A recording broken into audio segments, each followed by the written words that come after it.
and welcome. My name is Michelle. I am your emotional resilience coach, and it's fantastic to have you join me here today.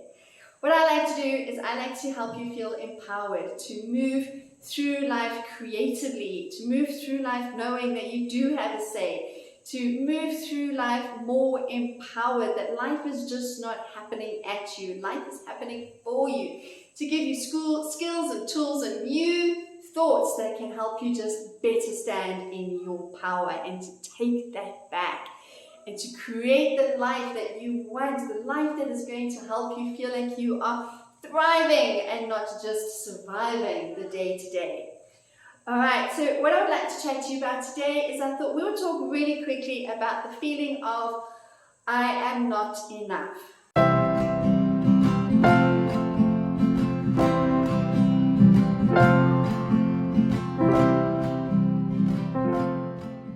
So, welcome. It is a human phenomenon. Generally, there isn't a human being in the world who does not have that feeling. Be it with what they look like, how much they earn, what their relationships look like, who they are individually as a person, how they are appearing in life. People feel that just they're not enough. Some days we have this, I'm just not measuring up. I'm just not feeling like I am enough. And we can kind of pull back the veil and look at the nitty-gritties of why that may be, and there are so many varying viewpoints. But what I want to focus on more today is what we can do to change that, what we can do to make that look a little bit different. So firstly, I think just accepting that that feeling is going to be there in the background in some cases. Just to not resist it, not fight it. When that feeling creeps up for me, I'm a human being having human experience, and sometimes I just don't feel like I'm enough. It's not anything anybody's saying, anybody's doing. It's most likely a thought that I'm having in my head somewhere, that I am not reaching a certain goal, or I'm not showing up the way I feel I should, or I'm not achieving the way I feel I should. It's normally a judgment. It's normally a judgment or self-criticism that we have towards ourselves. All right, so it's going to give you a clue on how we can step away from that feeling. The other thing is that the idea of I am not enough can, if it is overpowering, make us not move forward. It's a paralytic. It makes us kind of stay stuck in our lives. It helps us to feel a lot of self-pity. It can help us feel like, why bother? I'm never going to be enough. I'm never going to be good enough.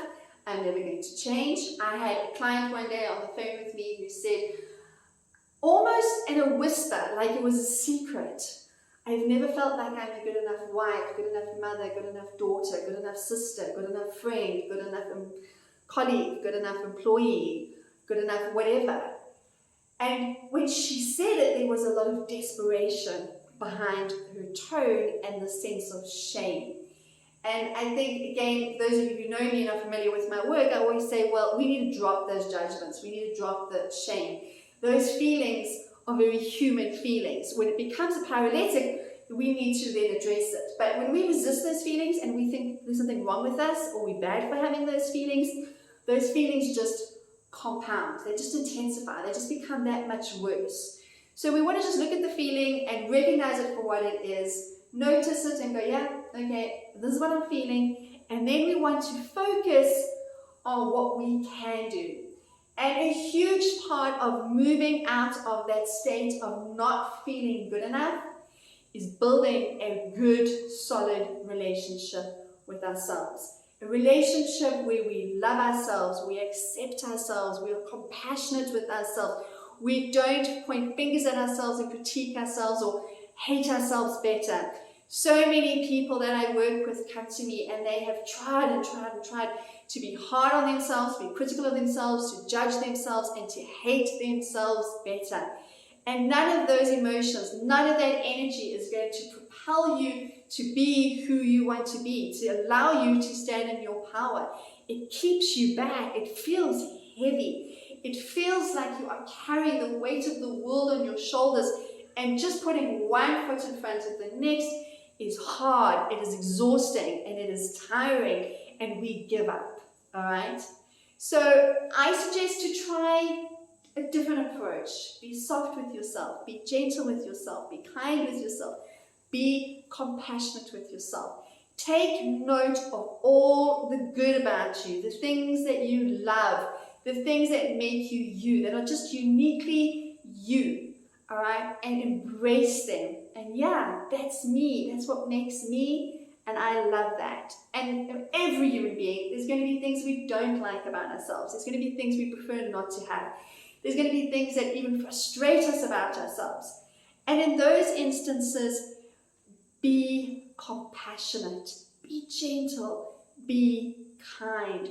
When we approach ourselves from that place, from the place of love for ourselves, we are more able, we are more empowered because we feel stronger, we feel better, we feel more energy. The energy of love is far more empowering than the energy of hate. It's far more, let's go, let's do this. Negative, dark, heavy, hateful energy just brings you down and you feel like you're pushing against something all the time, this heavy resistance that you're leaning against.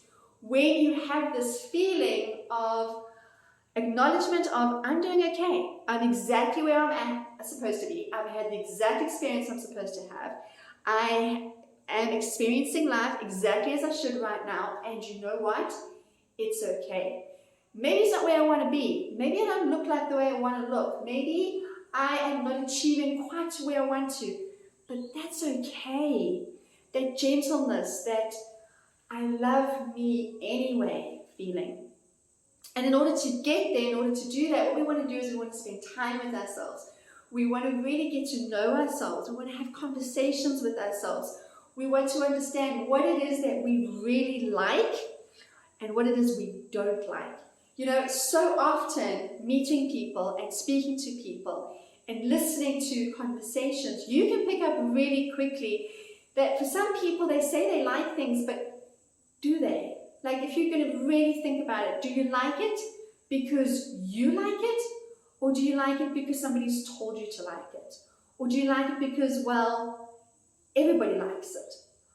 Ask yourself, why do I like it? Right? Lean into that experience and let it the same be for why you don't like things. And the same goes for relationships and people. And there is a psychologist, she often makes me laugh, and she said once upon a time her criteria for anyone in her relationship with her was just that they needed to like her. That was it. It didn't matter who they were, how they showed up, what they looked like, what their value and moral system was. Like, nothing else mattered except for, do you like me? If you like me, I like you. And the thing with that is we've got to kind of pause and we've got to kind of look and think to ourselves, well, some people who don't like me, maybe I like them. And I think, I don't know why you don't like me. I like me. I'm great. I'm not perfect. So much I don't like. There's so much I can maybe agree with you about. But, like, I like you anyway, even if you don't like me. And sometimes it's going to be reversed. Sometimes people are going to really like you, and you're not going to be sure. You're going to be like, oh, I don't know. I don't know. This person crosses boundaries. This person doesn't respect certain things about me. This person speaks to me in a harsh manner. This person is gossipy, judgmental, critical, unkind. Whatever values that you've decided you don't want to have in your life, maybe they have it. Or maybe it's someone who's really, really popular. And everybody's like, oh my gosh, that person's amazing. And you're like, yeah, they're great. They're great. I can see it. They're amazing. I like them too.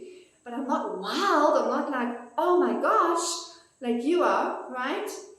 Ask yourself, what motivates you? What is your why? What pushes you? What propels you? What do you want in your life? Draw more of that in your life, and you're not going to know until you get to know yourself. And when you get to know yourself and you're honest with yourself and you spend time with yourself and you're just loving yourself, when you get to that part, you are able to say, I'm enough. You get to a point where you're like, you know what? I'm not perfect. I make so many mistakes on a daily basis. I do so much that is wrong. I have thoughts that don't always serve me, though I try. I get tired and moody, and I don't always show up as the best happy version of myself in my family or amongst peers. Maybe you feel, oh, you know what, I could do better, I could get up earlier, I could fit more in my day. Whatever it is that we feel about ourselves. Another thing I'd just like you to just bear in mind is, what is enough? It seems to be this very airy, fairy, wispy idea that we have. What is enough? And when we can start to make what enough is in our mind more concrete, more realistic, more finite, we're able to see that maybe we're not so far from that, or maybe we are just that little bit away and we're pretty much there anyway, so hey, good job. Whatever that is, you know, learning to figure out what is enough, how do I feel about being enough, it is a journey that we get to make with ourselves. It is a relationship, a very sacred, very intimate relationship that we get to have with ourselves. And in that relationship, we get to learn to love ourselves, accept ourselves, value ourselves deeply, and get closer and closer every time to that place of, yeah, it's good enough. You know what? I'm not the perfect mom, but I'm good enough. I'm not the perfect wife, but I'm good enough. I'm not the perfect daughter, but I'm good enough. Look at where you do shine, where you are bright, where you are a light, what your strengths are, and focus on that, not to ignore what is wrong. Our brains won't ever let us forget what is wrong. It'll always be there in the background, but lean on our strengths and go, yeah, I'm enough, I'm pretty cool, I'm okay, I'm not doing so badly. Tomorrow, I'll do a little bit better, and the next day, a little bit better, and so we go on. Because that's why we're here. We're here to progress and grow and evolve and learn and figure out for ourselves what the best version of ourselves looks like, and aim towards that. And on the journey, in progress, allow ourselves the grace and the acknowledgement that while we are persevering and while we are working hard to get there, we are already enough. Let me know what your thoughts are. Tell me in the comments, hit like, subscribe, the notifications button, and tell me what you feel allows you to believe and know and understand on this journey that you really are enough, because you are. Have a fantastic day.